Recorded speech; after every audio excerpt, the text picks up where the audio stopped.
the rising tide is inflation. So even though the boat is going up and down short term, inflation keeps rising and it stays above the tide. I think that was a perfect analogy of gold and silver. They now have to keep printing or we crash. We've got this ticking time bomb. Talking gold with the one and only Andrew Maguire. Welcome to Live from the Vault. Welcome to Live from the Vault, brought to you by Kinesis Money. And this is the show that goes beyond the headlines to uncover the truth about the gold and silver markets with world-renowned whistleblower and precious metals industry expert, the one and only Andrew Maguire. And this week, he's joined in the vault by our special first-time guest, Mr. Daniel Diaz. He's the executive director of Citizens for Sound Money. And to learn more about Citizens for Sound Money, we're going to include a link right down below there. Just go ahead and hit that link and you can find out more. So let's head over to the UK and join Andrew Maguire and our featured guest, Mr. Daniel Diaz. Over to you, Andrew. Well, Daniel, I tell you what, this is definitely a huge privilege to have you on board. I feel honored that you've come and joined us today. I know you we've had experiences, we've met online. I've never physically met you. Love to. We've got to have a beer sometime. Absolutely. Thank you for joining us today because there's so much going on. And I think one of the things that I would really like to start with is because I know that Jim, our dear friend, that's past Jim Forsyth, there isn't a day, I want to say, there isn't a day that goes by where I don't hold him up in my daily prayers, because this guy was, well, he was more this energy that landed on this planet and created so much good. And he opened my eyes to a lot of things. He's opened a lot of people's eyes to a lot of things. And I know you worked so closely with him. But I just wanted to mention, I know that your feelings for him and that he has created so much of a momentum.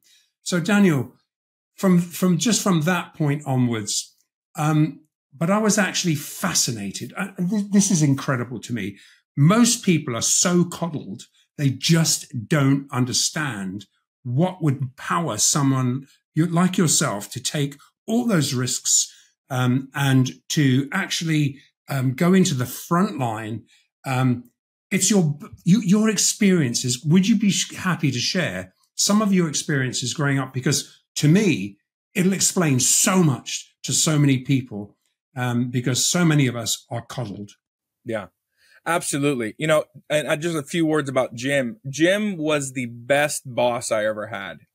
We were a dynamic duo when we lobbied together in Missouri, in South Carolina, in New Hampshire, even in Florida. Even though he didn't come in person, we lobbied together and did phone calls together in Florida.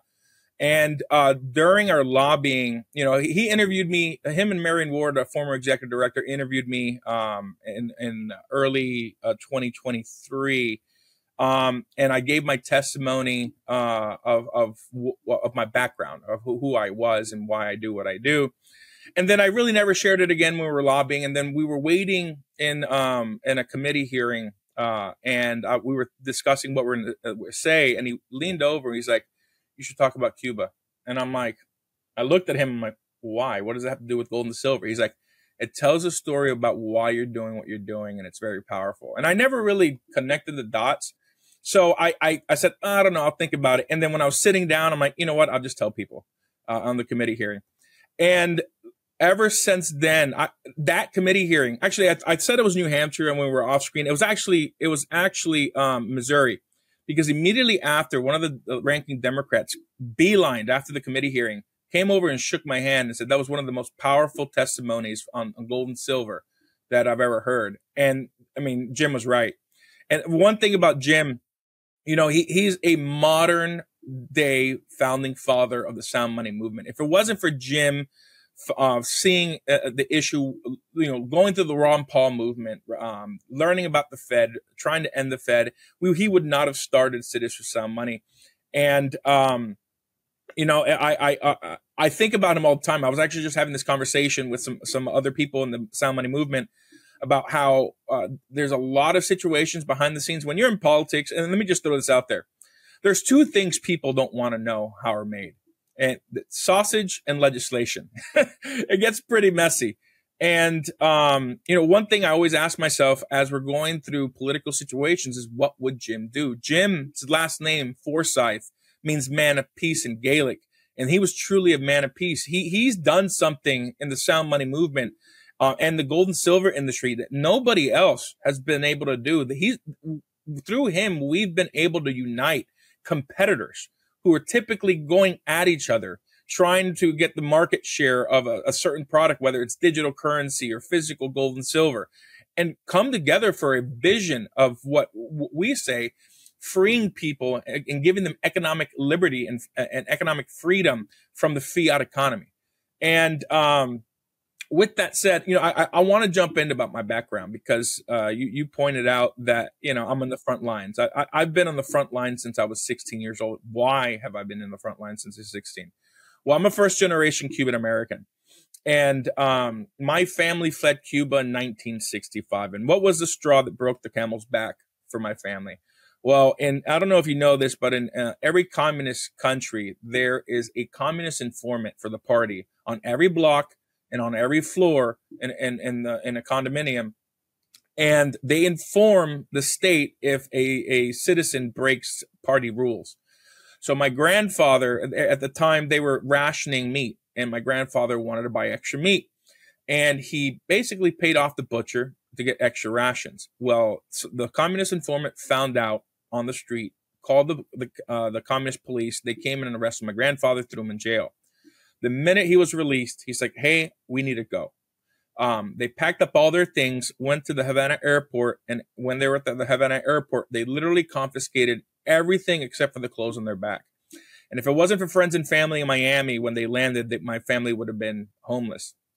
But my grandfather and my family in Cuba, they had businesses, they did construction. So my grandfather, if people that are watching have listened to my previous testimony, they're going to see there's a slight difference. My mother saw a recent speech and said, hey, it's all accurate, but I need to give you some more information about what abuelo, my grandfather, did. Well, instead, I used to say that he came in and got a job pouring cement. That is not true. He actually came in, he scrounged up enough money to buy a pickup truck. He started his own construction company.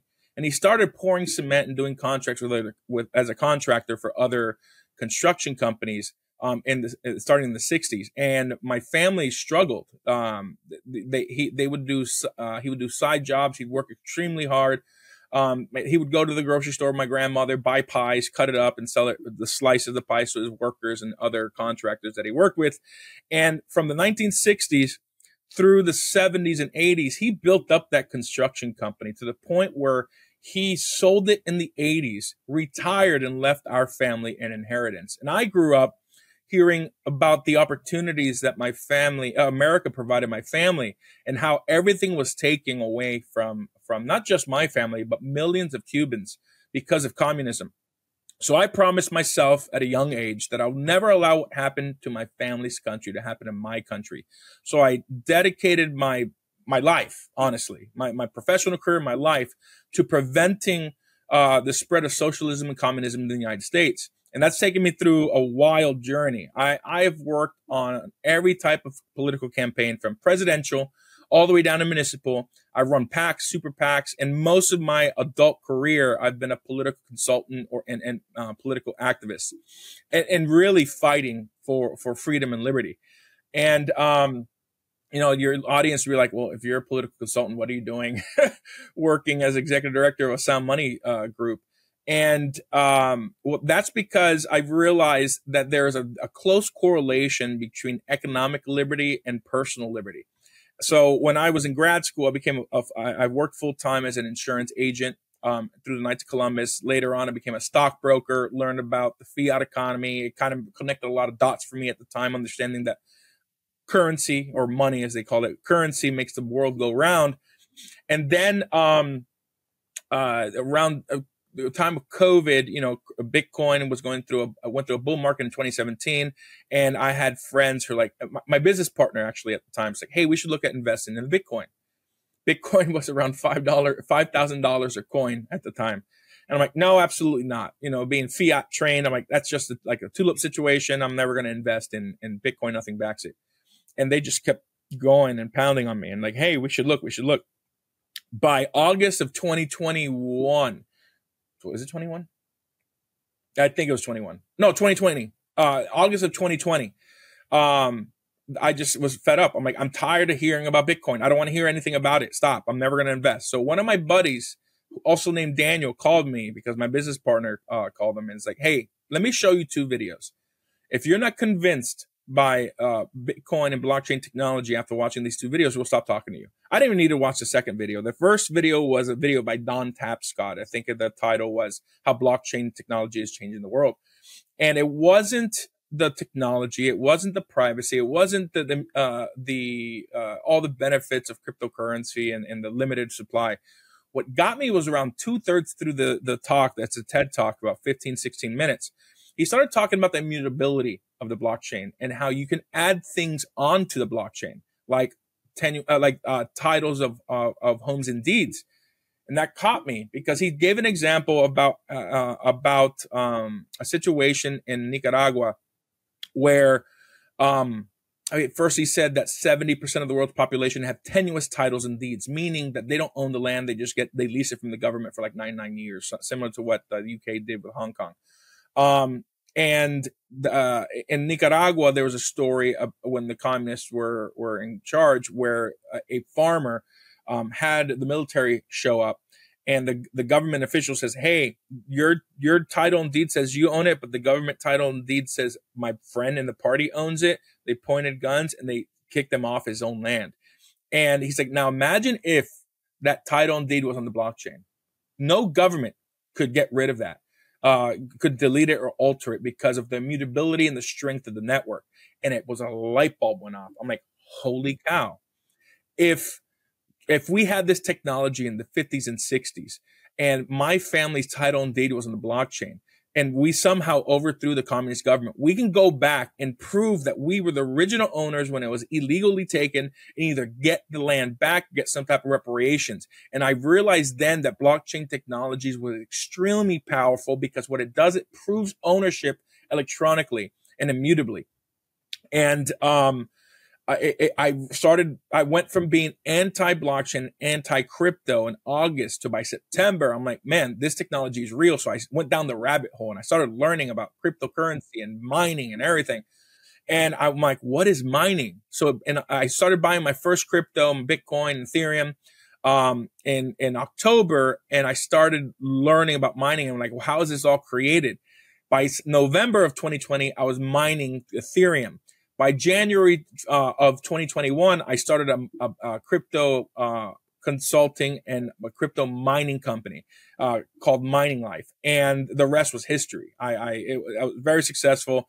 I bought a facility. We started building crypto mining, our own crypto mining facility. I eventually helped build others, and I loved it. And then and we were making a lot of money during the bull market. I didn't understand the 4-year cycles. I was still new to crypto. And I was just started hearing about it when the end of the bull market was coming, and we lost our shirt. And then when FTX happened, we had to shut down because the electricity was too expensive. But then I transitioned into consulting, launched an NFT backed by digital gold, Pax G.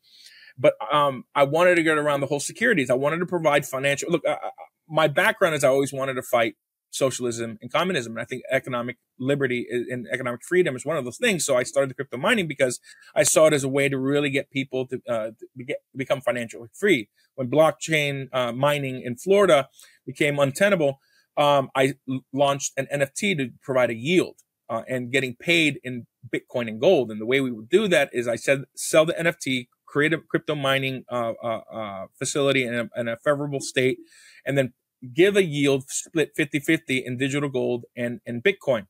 But I wanted to get around the securities rules. So the Howey test basically says that it has to be the effort of the investor. You can't just give money in a common enterprise and just receive a yield. That would be a security. So the way I got around that was create an NFT project where you could only get the reward if you learn about financial literacy, which financial literacy is the number one reason why people struggle.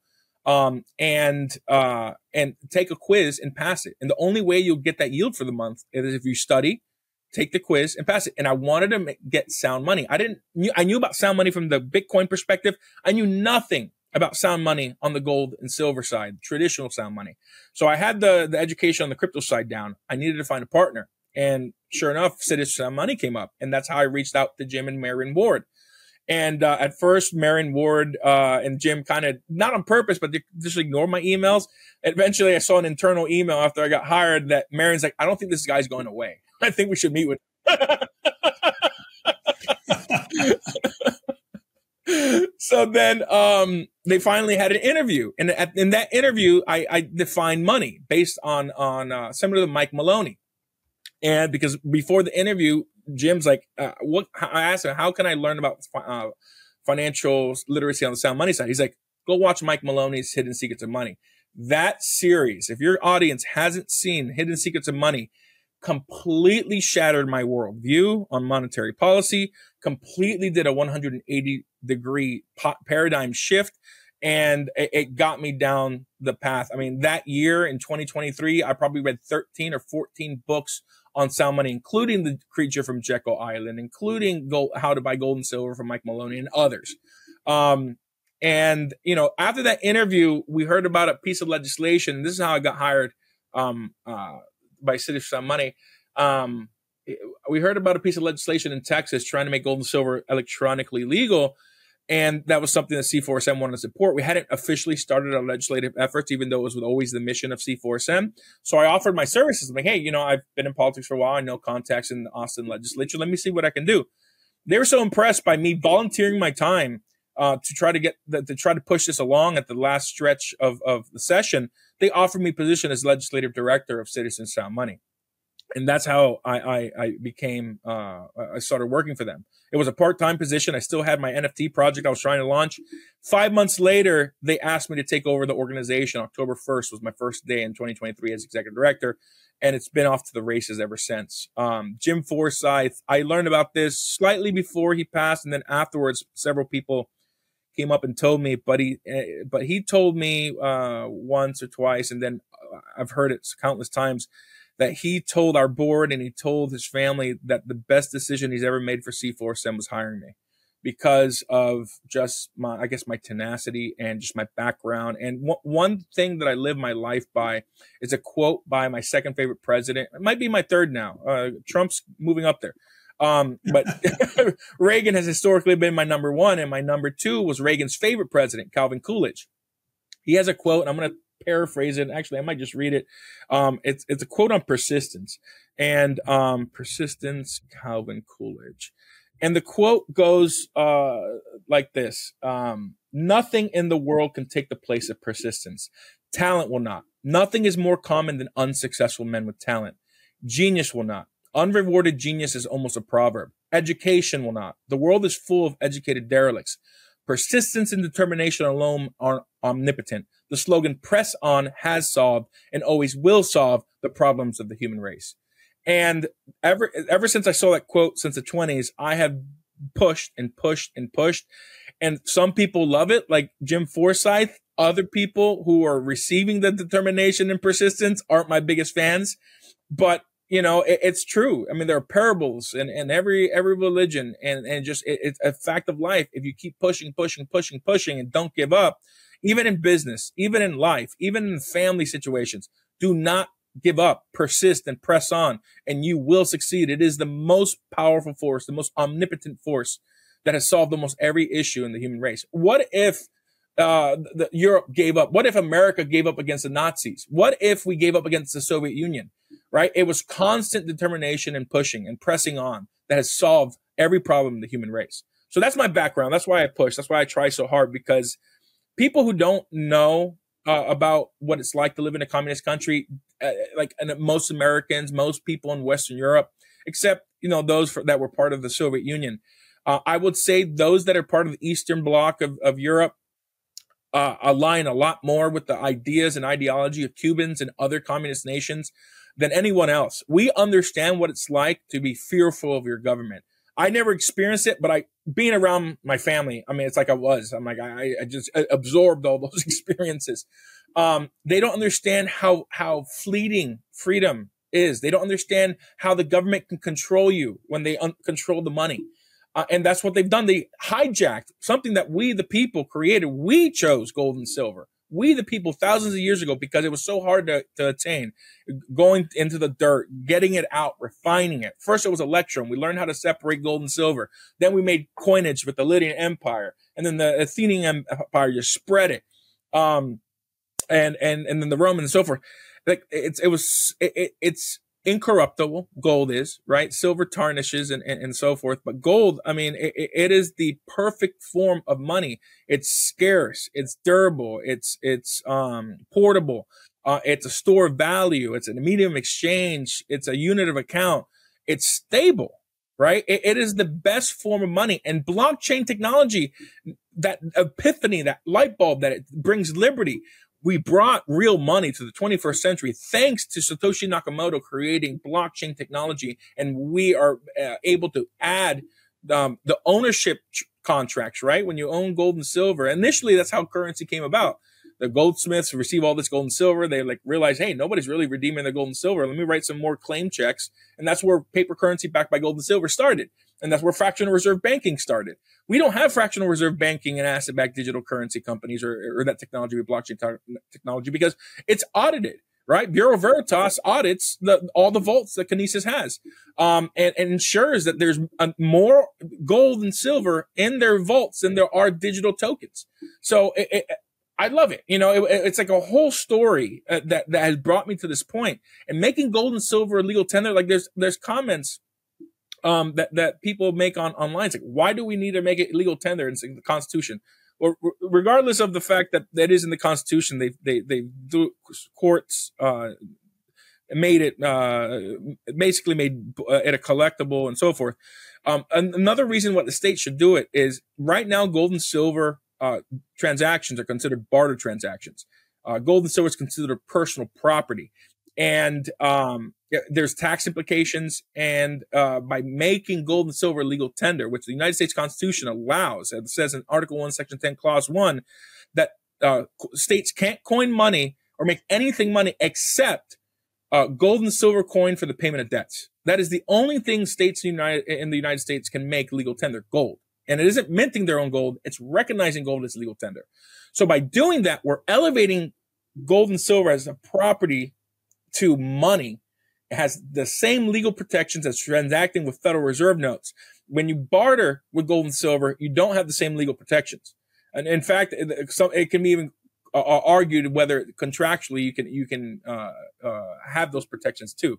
So it's very interesting, this movement that was started way beyond, before Jim Forsyth. We were standing on the shoulders of giants since 1971. There has been many people. In fact, I'm thinking about writing a book about the sound money movement, interviewing those giants from the past, and then their spouses for those who passed away, and compiling a history book about the sound money movement. Because what we're doing is bringing freedom and liberty. Because I'm telling you, if we do this across America, it's going to reverberate across the world. We're already having people from different countries reaching out to us with our victory about with Florida and other states, asking us, can you come to Germany? Can you come to the UK? Can you come to Australia and help us pass sound money legislation?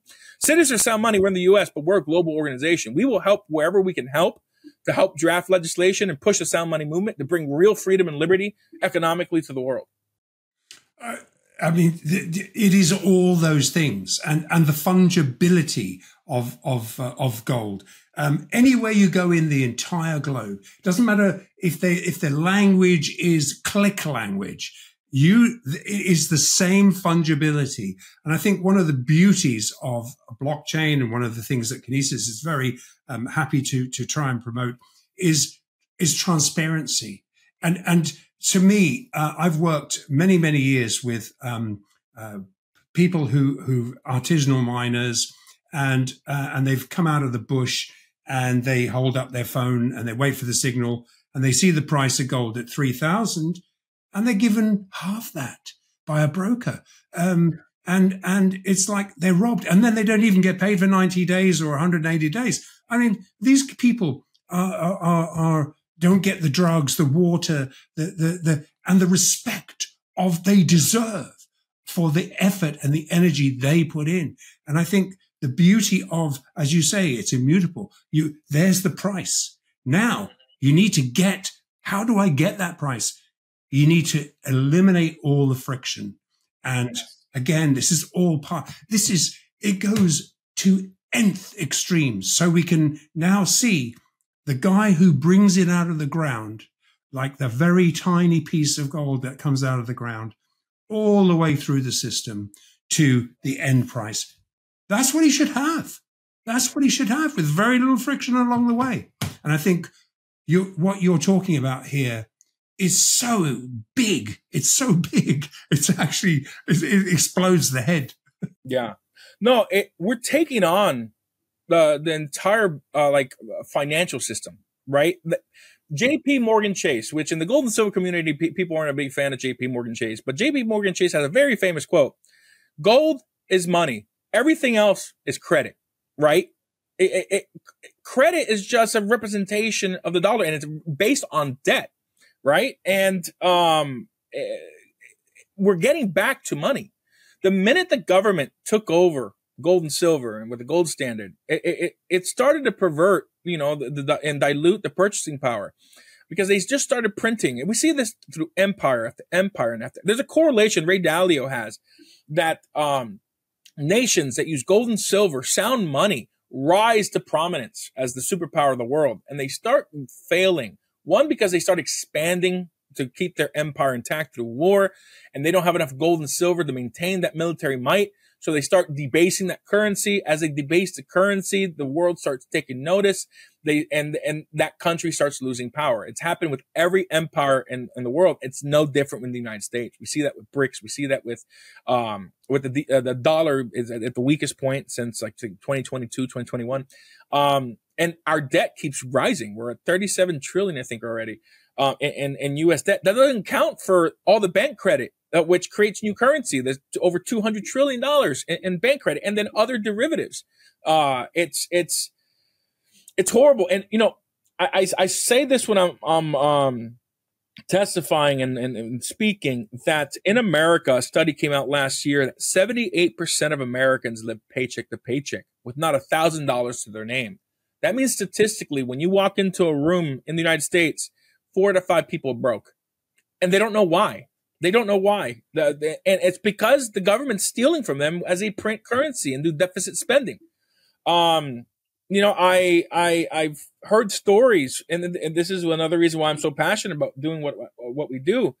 I've heard stories when I was lobbying in Missouri.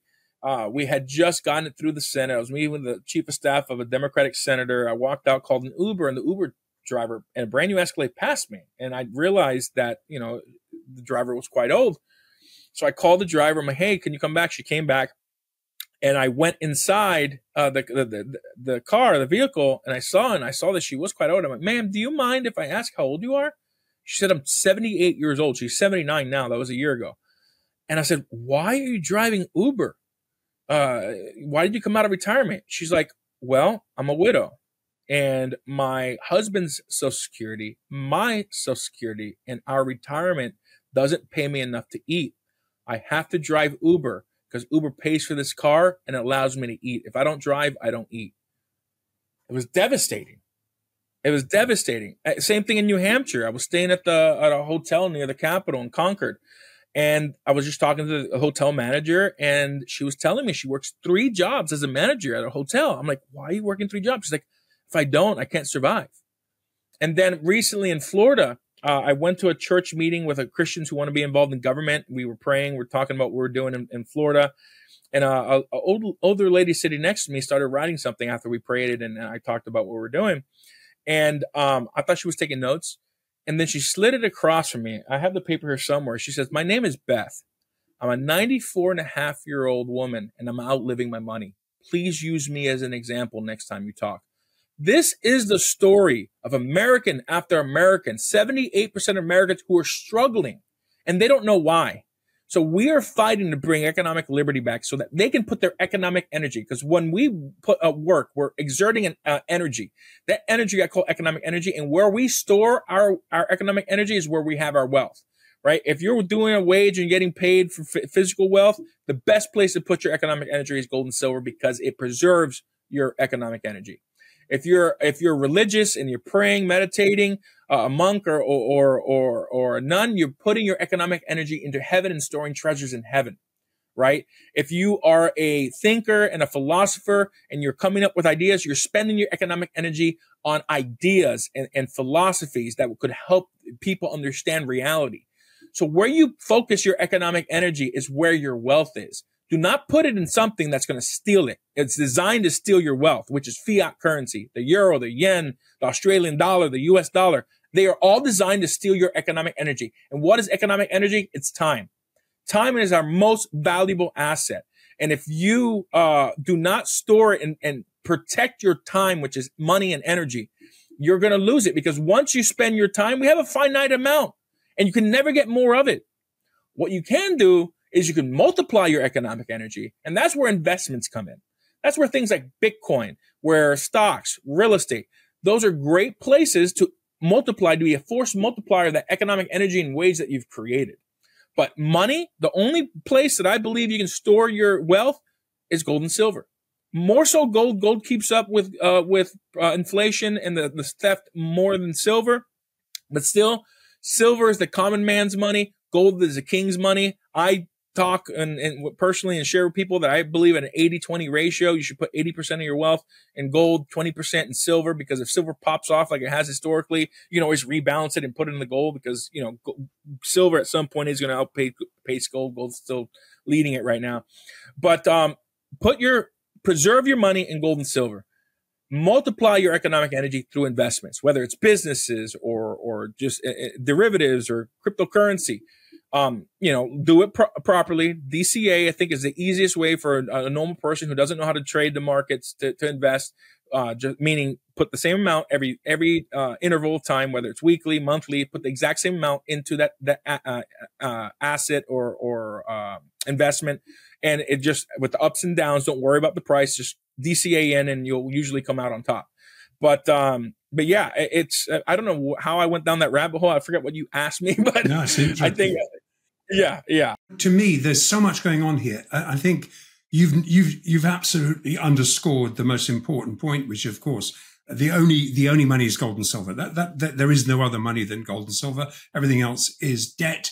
But I think what's interesting to me, what pleases me is that, like in the US, for example, and I'm glad you started there, because I'm also very pleased that other countries are showing an interest in what you're doing because you're cutting edge here.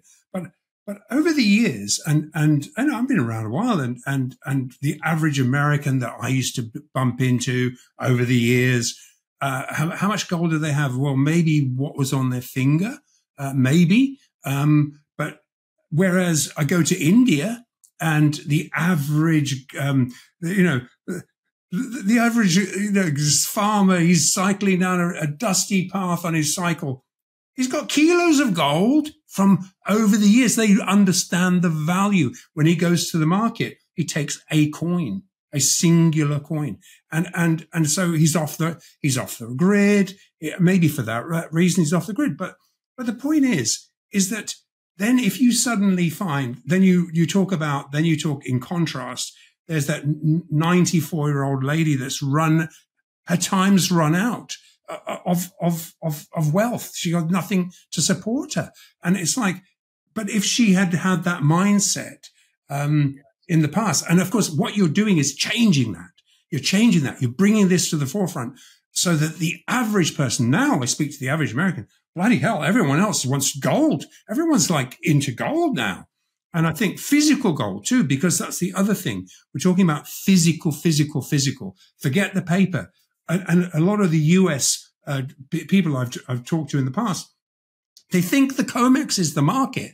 They actually believe the COMEX is the market. But of course it isn't. And so I think what you're doing is educating in a big way, but it resonates because, I mean, I can pick this this tiny little sovereign up, and in 1930 I could exchange that for £1 at the bank. Now it's 500 and something pounds at the bank. I mean, what more do you need to know? I carry it in my pocket because a lot of people I meet say, yeah, but why, hang on, why gold? Well, for that reason, right there. I mean, what more do you need to know? And now, if we can digitize it and put it on the immutable blockchain, why would you not use that as money instead? And they go, well, you can do that? Well, you are showing people how to do that. And I think this is tectonic. This is we'll be looking at this in the rearview mirror. That one day, Daniel, it's already happening, but one day soon, people will look back in the rearview mirror and say, well, why wasn't I in this earlier? Why am I not educating my children into doing this? And I think you are your background really speaks volumes. It's like you're talking about the whole sort of, in this country, unfortunately, Daniel, I can't believe it, but they're trying to impose a communist regime across us. And I'm glad that you are drawing attention to this because it's actually infiltrating. You've turned the corner in America with Trump. You've turned the corner. But unfortunately, we're still hanging on to that Biden sort of mindset, which was very much against you. Absolutely. You're more than welcome to come to the free state of Florida. Can you talk about that? Can you talk about this? Is breaking news. Come on. You've got to tell us some breaking news here. So Citizen Sound Money decided under Jim's leadership that Florida will be the top priority state because the other organization in Texas had that down. So we're like, I live in Florida. I have connections. I've worked here for a long time. Let's make Florida our top state. So for 2 years, since August of 2023, we have been lobbying and pushing to make gold and silver legal tender. There's been a lot of hiccups between the way, like I said, there's two things people don't want to know how are made: sausage and legislation. Trust me, you don't want to know how the legislation is made. But we got it done. We got it done. Florida is the largest state, I believe the 14th largest economy, if it was a country, in the world that has made gold and silver legal tender. We have set up a system that allows electronic companies, asset-backed digital currency companies like Kinesis, Glint, and others, the United States Precious Metals Association through Alpine Gold, that all have electronic systems, to come to the state of Florida, register as a money services business, and register as a custodian. And that sets up the regulatory framework with consumer protections to operate digital gold and silver as legal tender. And we've made gold and silver legal tender as well. The law says that gold with a purity of 995 purity and silver with a 999 purity will be legal tender in the United States. Well, might as well, right? Trump took a lot of Floridians to the DC, but in Florida, and it happened. We passed it in the law. I was in the building where we had the press conference, and Governor DeSantis signed the law or the act into law. And we have an implementation date of July 1st, but the sponsor, Doug Bankson, mentioned, there was a question that came from the audience, mentioned that we're going to try to make it law by April 15th, the end of the legislative session in Florida. And Governor DeSantis said, yeah, we'll do that. So the reason why the implementation is taking a while is because in the law, it says that the Financial Office of Financial Regulations, the Department of Financial Services have to promulgate the rules for the regulatory framework for creating and managing the consumer protections and that framework for companies to operate in the state of Florida. And they have to submit that to the governor, the Speaker of the House, and the Senate President by November 1st. So it's not legal tender yet. It is law. And it's coming. So it's happening. And we love it. Florida, yesterday, DeSantis had made multiple posts on social media. It's been on Fox News. It's all over the news. I'm getting text messages. Congratulations. A lot of people know that we were involved very heavily in the drafting of the legislation. I mean, I know that baby in and out. We spent weeks with legislators and weeks. And I would say close to 100+ hours with staff and every aspect of government hammering out to get the model legislation for electronic transfer of gold and silver. We moved away early on. I've learned a lot through Larry Hilton. Larry Hilton there's two legal tender experts in the country, in the United States. You have Larry Hilton and Edwin Vieira. Those two are the two legal tender experts in the country. Larry Hilton has worked extremely closely with City of Sound Money, and I've learned a lot from him. Last year, we were pushing to make electronic currency legal tender, but the United States Constitution bars states from issuing or making bills of credit. Even though asset-backed digital currencies are backed by real money, it's still a bill of credit, right? It's an underlying, it's supporting the value of underlying asset. So I realized over the last year and a half working with Larry Hilton that model would not work in the United States because it would be challenged for violating the Constitution.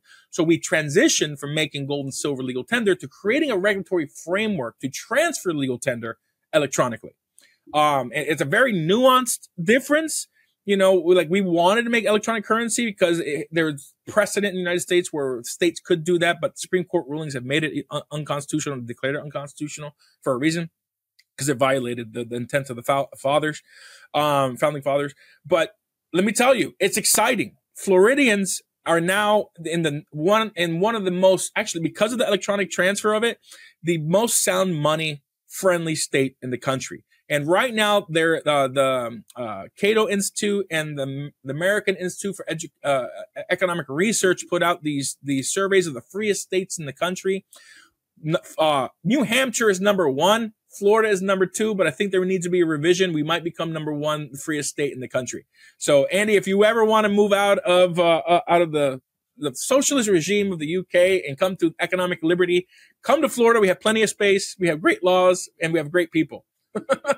I hear that. And believe me, that is very, very tempting.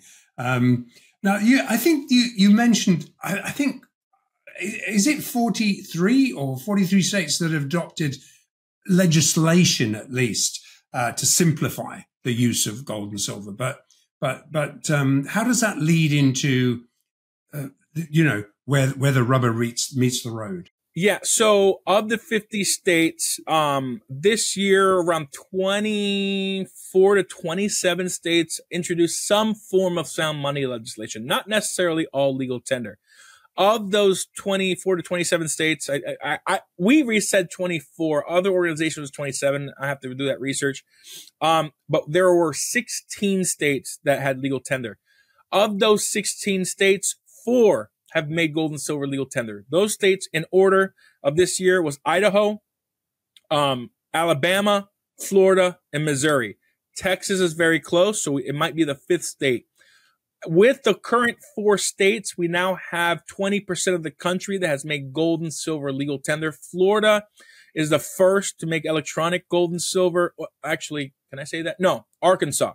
Arkansas already made it legal tender. They were one of the 6 states that made it legal tender previously. This year, they created a regulatory framework to make electronic transfer legal tender. So Florida, Arkansas, and Missouri have made electronic transfer of gold and silver recognized as a mode of transferring legal tender gold and silver.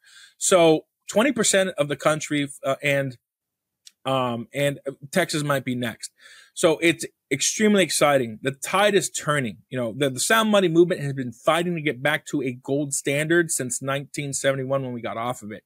And we did not see success until 2011 when Utah was the first state. And it took a long time before the next state of Wyoming did it. And then it just started. It's a small domino effect. And we always believed, Jim always believed, that if Florida or Texas had it, got it passed, it just changed the way and it just speed up the acceptance of gold and silver legislation. So next year is going to be very exciting. Especially if Florida and Texas get it passed, I think they're a top 10 economic powerhouse in the world if they were combined into one country. So, you know, there's a saying in Florida and Texas, the way that Florida and Texas go is the way the world goes. And I truly believe that's the case. I mean, Florida has 23 million people. I think Texas is a little above that. And it's going to be great. It's going to be fantastic. So we're hoping, we've heard rumors that if Florida, Donald Trump's home state, make gold and silver legal tender, that he was going to make a push to make gold and silver legal tender federally, get rid of capital gains, and maybe even make it electronic. So if he does that, then we don't have to worry about getting any more states. Now we accomplished, and that was always our theory. My theory was if we got 25 to 50% of the states to make gold and silver legal tender, that put enough pressure on the federal government to reassess the taxation and the legal tender status of gold and silver and making it and getting rid of it being as a collectible and making it money, same as a Federal Reserve note or the U.S. minted specie, which are legal tender as well. And I think it's happening. I'm hearing rumors. I'm hearing grumblings based on our contacts in the Trump administration that he might be pushing that. So I think maybe if this is true, by the time the law in Florida gets enacted, we might already have some type of push at the federal level making gold and silver legal tender. So we'll see. Let's cross our fingers. But, Trump is a Floridian now. And another reason, Andy, you should come to Florida. You'll be very close to the president. I tell you what, I'd love to, and the whole family really, really look to this as, especially living here in this country at this point with such an oppressive regime. This is manna from heaven for us, and we feel behind you guys. We're 100% behind you, and everyone I know is, and there's a huge reform in this country coming up. Out of the blue. And I know Nigel Farage really well. I've been on his show, and he's really he's creating an upsurge of freedom of speech. And it all starts with freedom of speech, freedom with everything. What you were talking about is funnily enough, it's landed on us at this point. But I think what you're talking about here is you're talking about if Trump does that now, and it is plausible because every single bank in Europe have been talking about their gold revaluation accounts.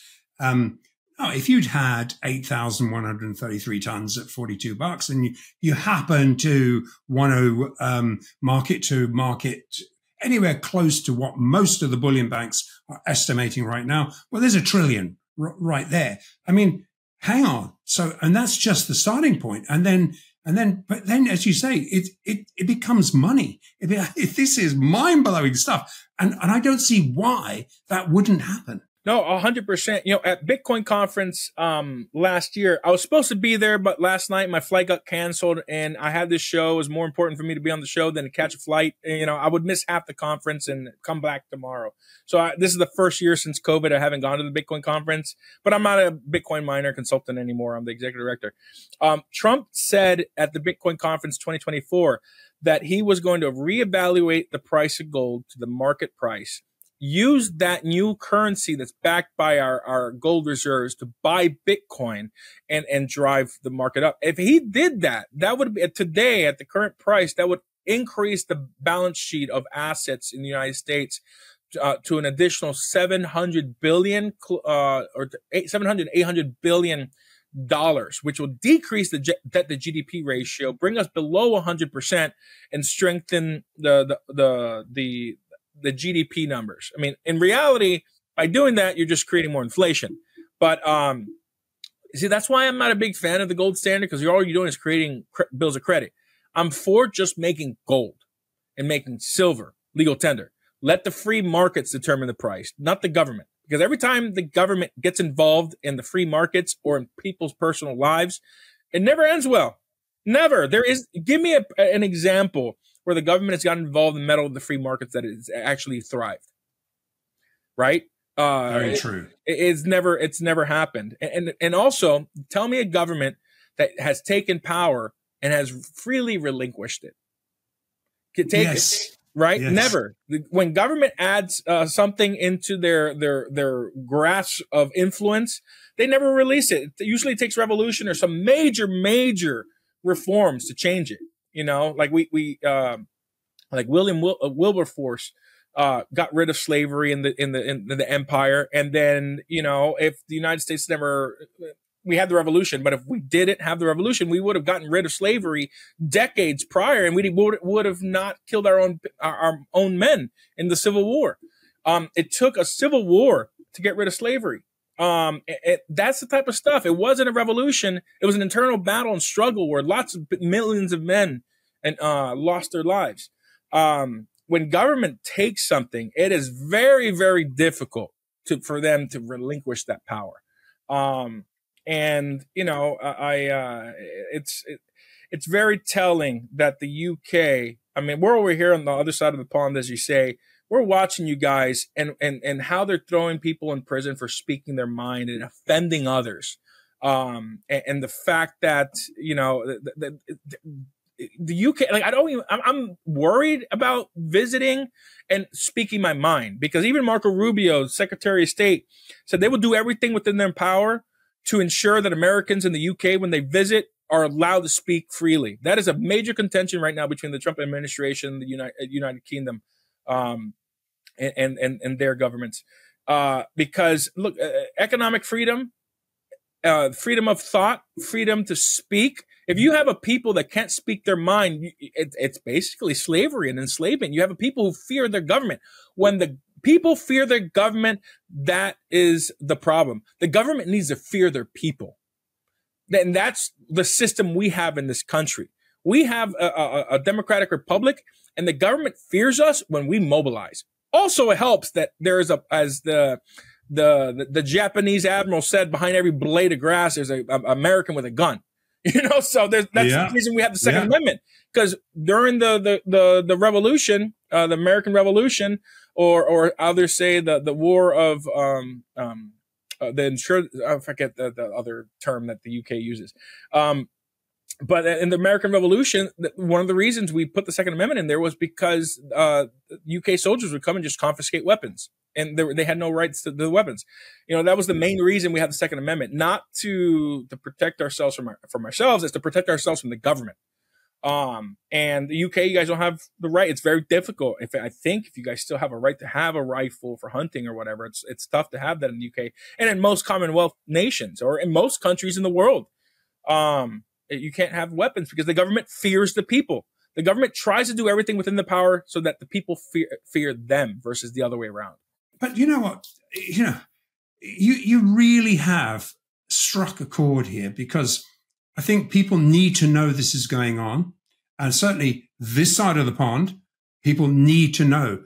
And we've got a big net that we cast out here. And people need to know what's going on. And this is very, very constructive. And I think you've talked about this movement, but as you say, it's really about the electronic movement of physical gold. Because yes, I can take, you know, when gold, it's not that gold's going up. When they print more, it costs more dollars, pounds, euros to buy the same thing, whether it's a table or a phone or whatever it might be. It's really not that gold's ever gone up. That's the whole point. It's wealth protection. And so if I take my coin and it's worth $5,000, where do I, what do I do? Cut a bit off? No, we need to have the next level. And I think that is what you're talking about. It's the next level where everyone understands this. Everyone has a debit card. Everyone understands it. Yeah. And Kinesis has their Kinesis bills, their orums that are fractional, 50 milligrams, 100 milligrams, all the way up to 1,000 milligrams. And you can use that and spend it. In the United States, there's a company called Goldback where that's exactly what they do. There are thousands of merchants across the country that choose to accept Goldbacks or orums for the payment of goods and services. Heck, I pay my cleaning lady in orums. I paid my shoe shine guy in orums, you know, like when I'm at the Capitol. Like I pay with gold and silver whenever I can, because I want to spread. That's the point of our organization too, is to spread the use of the sound money. Like I want to get sound money in the hands of every person they can, because whether they know it or not, preserving their economic energy. So, and I love the fact that you can transact anywhere in the world. All you need is a cell phone, and an app, you know, and you can transmit gold and silver or any electronic digital currency in the world. I can be anywhere on the planet as long as I have a cell phone reception, and internet data. And the other person has a cell phone, which I think 90% of the world has cell phones now.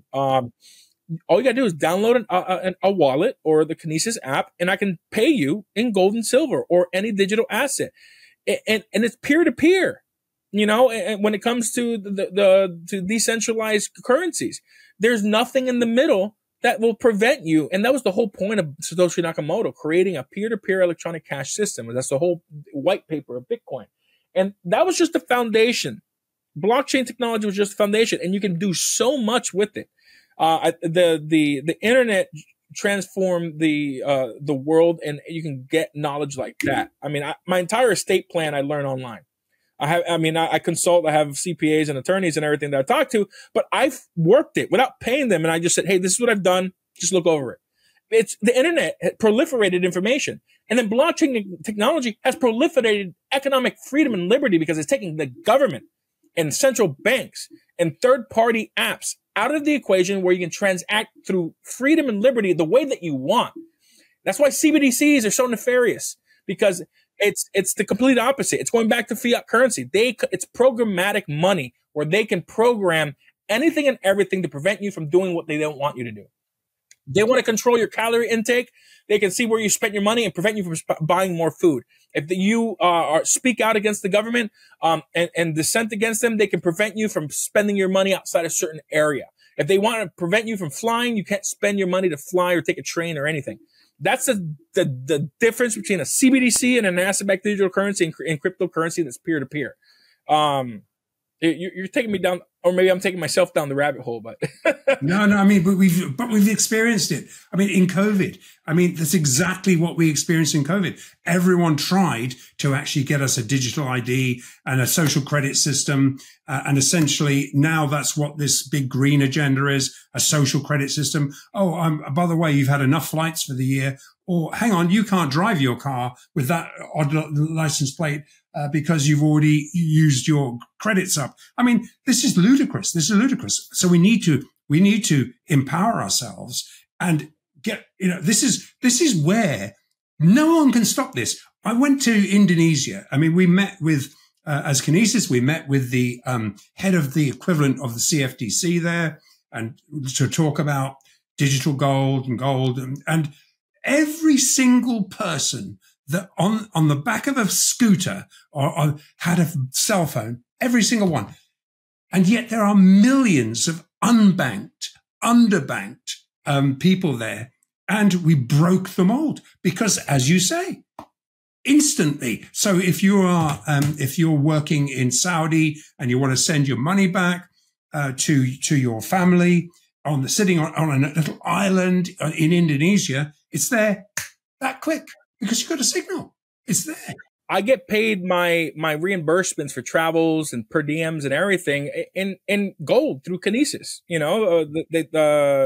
My chair, sends it to me every month. I send in my expense report. I'd rather do that.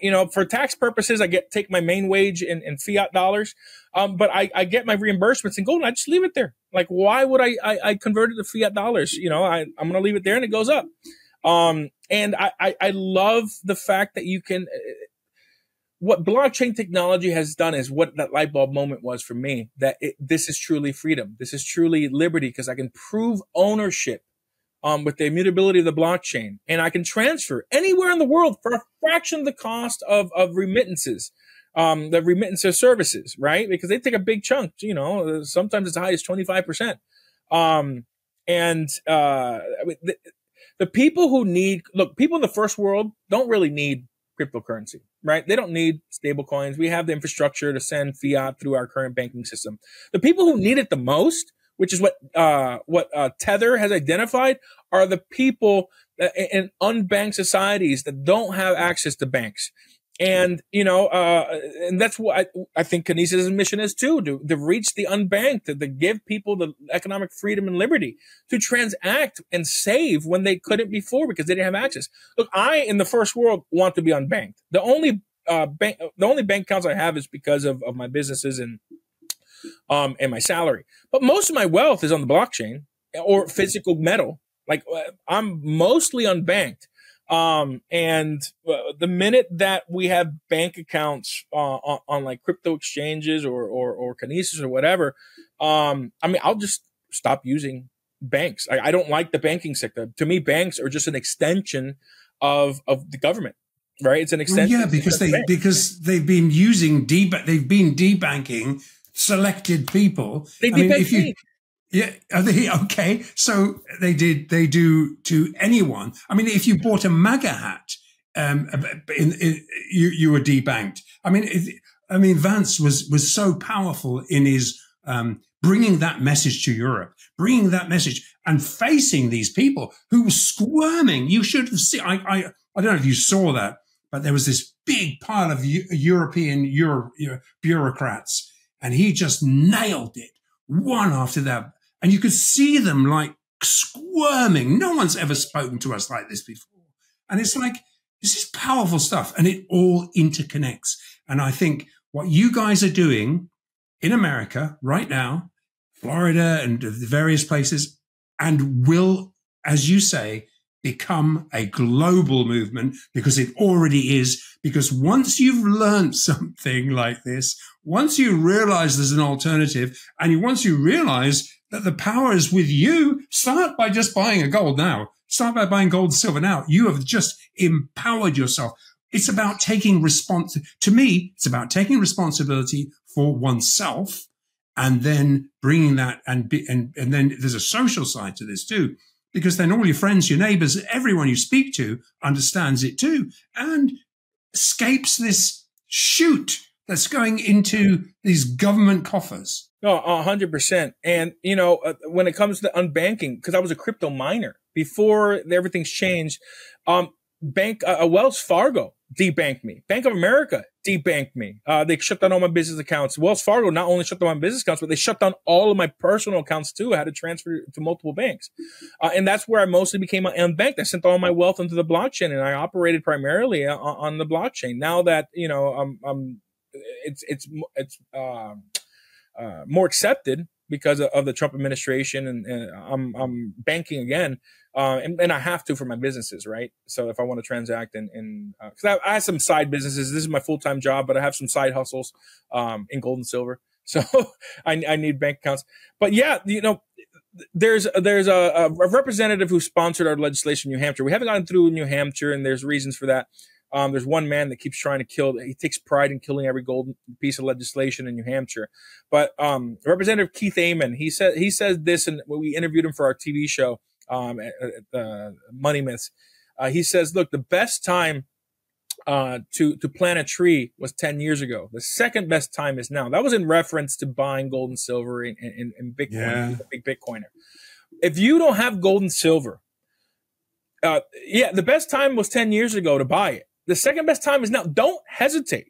Do not hesitate to preserve your economic energy, because yes, it goes up and down, the price of gold and silver. People worry that's something that legislators have brought across from us. But Doug Bankson, the sponsor of the gold bill that just became law, we've done interviews in the past, and he's used this. I thought it was a perfect analogy. I'm like, where did you come up with this? He's like, it just kind of made sense. So he said, think of the currency expansion as the ocean, and then gold and silver is a boat. So, and the waves are the short-term fluctuations between the price and gold. So the gold and silver staying above that. And then the tide, the rising tide, is inflation. So even though the boat is going up and down short-term, inflation keeps rising and it stays above the tide. I think that was a perfect analogy of gold and silver. Perfect. Yeah. It's perfect. I think the work you're doing is so powerful. Now, what we're going to do is we're going to put a link directly to you, because I know that, Daniel, because I think people will want to find out more. They want to know, well, how do we access this? Well, we're going to put a link in that links directly to you. There's obviously the Citizens for Sound Money website. There's a wealth of information on there. What's currently happening. There's a blog on there, and hey, it's free. I mean, guys, it's free. So, it's a wealth of information. So I would encourage, everyone to just click on it, start the process, come straight. I mean, you're available. So we're going to link to you, and then people will say, well, Daniel, how do I get involved with gold and silver? Well, they are right there electronically. There you go. Right. How much easier is it than that?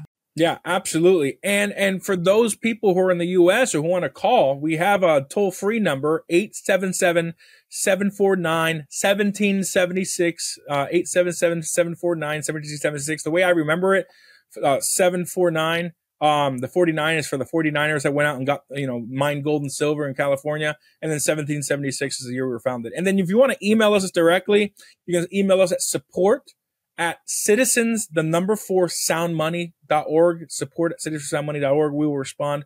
But yeah, if you are in a state or country and you want to bring sound money legislation to your state or country, reach out to us. We will do everything we can. Obviously, internationally, we can just consult. And if it really gets to the process, we might fly out there and testify.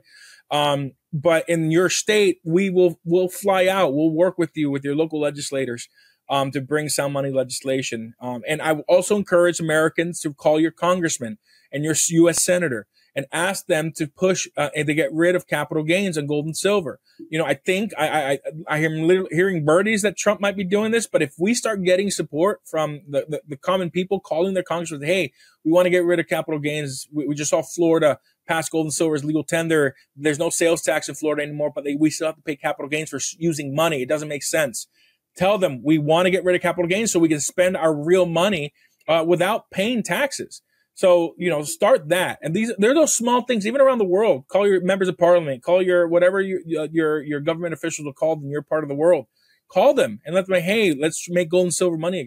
And do you know, if I could just say, for example, that actually most people don't know that if you buy a sovereign, it's capital gains tax free. And the amount of people that I've spoken to, whether it's in Switzerland or they don't even have to be British, who simply have said, well, okay, so rather than buying kilo bars, they go and buy literally thousands and thousands of these things. And literally, because then once you're in, it's capital gains tax free. So it's like, it's there. It's under your nose. So, really it's information. These sessions are so powerful because you're going to learn something that you didn't know. You're also going to become a part of a movement, which there you are. You're saying, hey, you want to become a part of a movement? Just join us. Come and join us. Be a part of the solution. And that is exactly what I love about this episode here. We can all become a part of this solution. And I will do my bit, Daniel, to get our legislators over here to get involved with you. And maybe we will have you come over and I'll buy you a beer. Yeah, absolutely. I'm a Guinness guy, so let's grab a Guinness. Yeah. It doesn't travel well, so you better have it. We better go to Ireland and have it. So if you want to join the new world economy and start transacting in gold and silver and earning yields and support our mission. So when you go to our website, you can also join us. We have a global membership called the Pioneer Membership. If you, it's only $25 a year. You're supporting our cause. You're supporting our efforts. And if you give $100 or more, we will send you a free ounce of Kinesis silver. And we also have a referral link, which I think you guys are going to post underneath. We are a partner with Kinesis. And if you join through our link, all your transactions, we will get the referral yield. You'll learn more about the yields by going on the Kinesis website and learning how that works. And you'll be supporting our mission. So we get yields and that helps us run our organization. It's not cheap traveling and lobbying and going around the country and maybe even soon the world to push legislation. It is not cheap, the process. It's right now the world's largest lobbying firms are funded by some of the world's richest corporations. We're a little nonprofit. We don't make a profit. We don't sell a product. We are 100% dependent on the donations from individuals and our industry partners. Right now we represent over 15 companies in the gold and silver industry that believe in the sound money mission. Look, there's companies out there that don't really care about sound money. They're just in it for the money. The 15 companies we represent care about providing economic freedom and liberty to the world. Kinesis is one of those companies, Goldback, Gold ATM, Zhang Enterprises, David Morgan. We represent a bunch of different companies right now in the industry, and they want to see liberty. If you support what we're doing, go to citizensoundmoney.org, click on the link below, and open up a Kinesis account. And donate. If you donate $100 or more, we'll send you a free ounce of Kinesis. So you're really only paying $60 donation versus the full 100.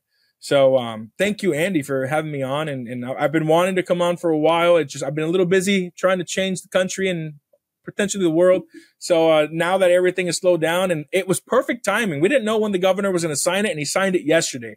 And now I'm here interviewing today.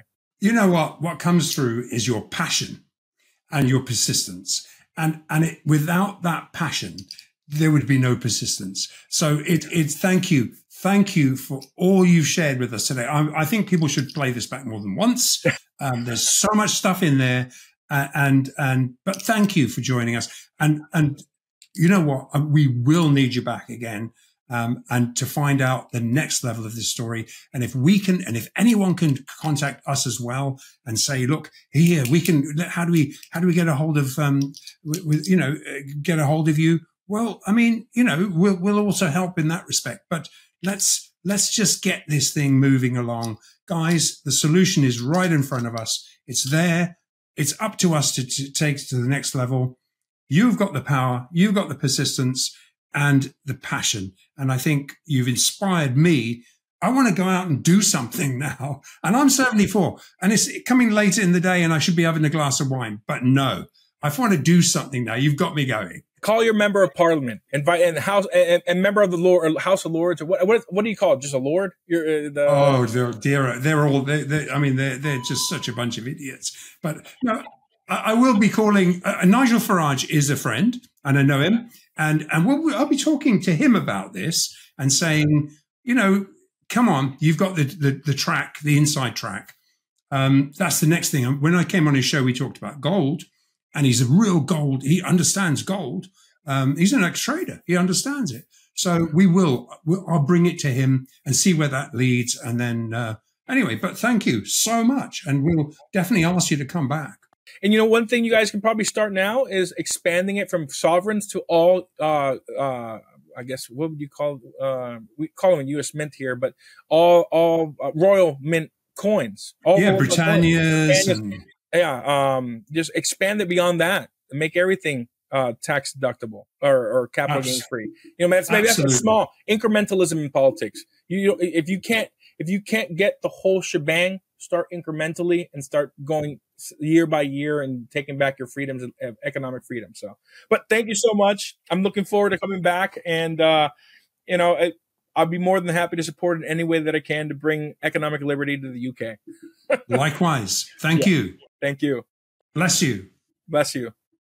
All right. Thank you for joining us here on this episode of Live from the Vault, brought to you by Kinesis Money. And a huge thanks to Andrew Maguire and our featured guest, Daniel Diaz, for cutting through the noise and sharing insights that you just won't find anywhere else. So if you like this episode, make sure you subscribe right now. Turn on the notifications so you'll never miss out on this information. And don't forget to share this episode with someone who needs to hear the real story behind the headlines. So we're back soon with more hard-hitting truths from inside the precious metal space. And until then, thanks for watching. Bye for now.